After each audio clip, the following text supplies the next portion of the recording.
guys, andito tayo sa province of Rizal. So bali boundary ng Teresa Morong Road, Antipolo Teresa boundary. Ayan guys, malapit sa yung pagsibol po ay malapit sa Tita Els Private Resorts and Event Place.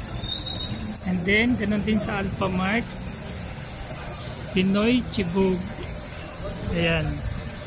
Then Barangay Hall, tsaka sa 7-Eleven. Ayan. Anong Barangay Road din, ayun na, sa National Road. Malapit lang sa National Road.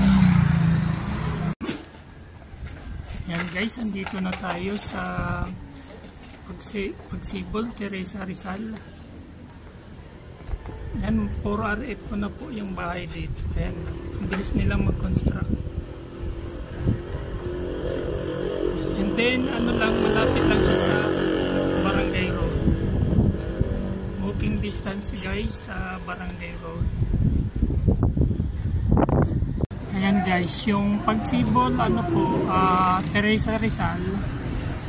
Itong nakikita nyo ngayon sa video, ito po yung phase 1. So actually po ang phase 1 ay sold out na. So maliban na lang kung meron pong ma-reopen dito, yan, meron tayong makukuha pa ilan-ilan. Pero yung pong phase 2, ongoing construction na rin. So bali magiging karugtong din itong na to. Mamaya po pupuntahan natin yung phase 2 na ongoing construction na din.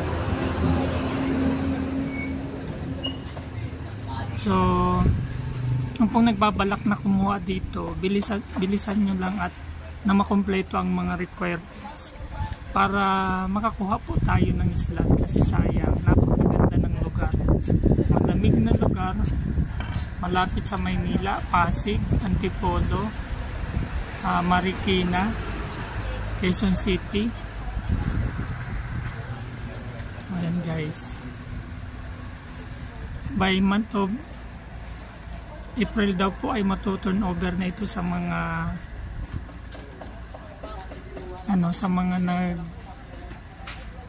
ng bahay dito. Ganun lang guys, ganun lang kadali.